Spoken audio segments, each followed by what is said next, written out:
I can't begin to describe today. It started well before dawn when we women met up near the city gate to go up to the garden and to Blessed Joseph's tomb.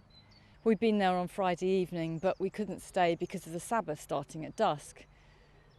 I know when we were young, we used to talk about being broken-hearted, but now I know what it really feels like. It's like a pain, a lead weight in my chest of sadness and rage at what they did to my Lord.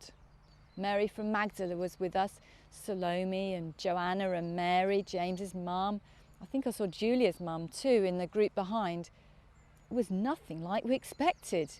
We were surprised that there was no guard at the gate. Instead, it was swinging open. And as we walked up the path, we saw swords and shields and helmets all scattered around the place.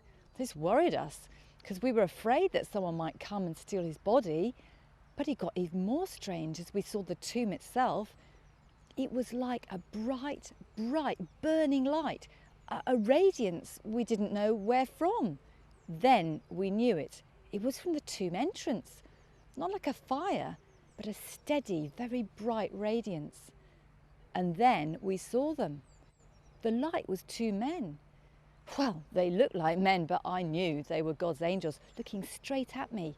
I stepped back. Joanna caught me, or else I would have fallen over. Some of us did. And then they spoke. In the gentlest way, they spoke.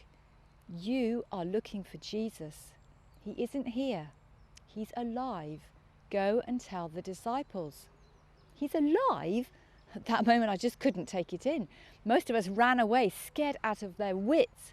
Mary from Magdala stayed there weeping. She couldn't take it in either and was utterly distraught and inconsolable.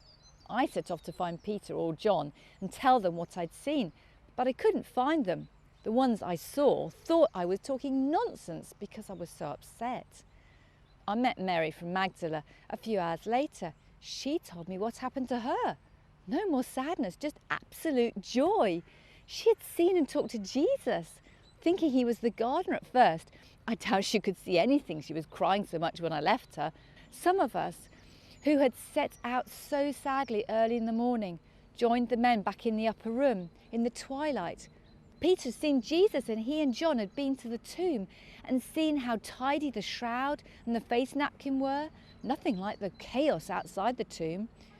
We were all locked and bolted in, and we were ready in case someone came. Suddenly, he was there. No door open, no window, but he was there, and everyone stopped rigid. I heard their hearts beating in the silence. Peace be with you. No words could have been more powerful. Peace be with you. God the Father sent me, so I send you. And he breathed on us, and I felt power and confidence enter my body.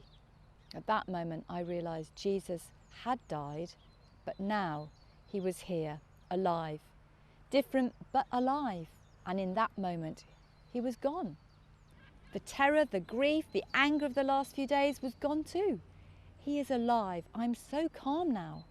He looked at each other in the room and we thought the same thing. Will I ever see him again?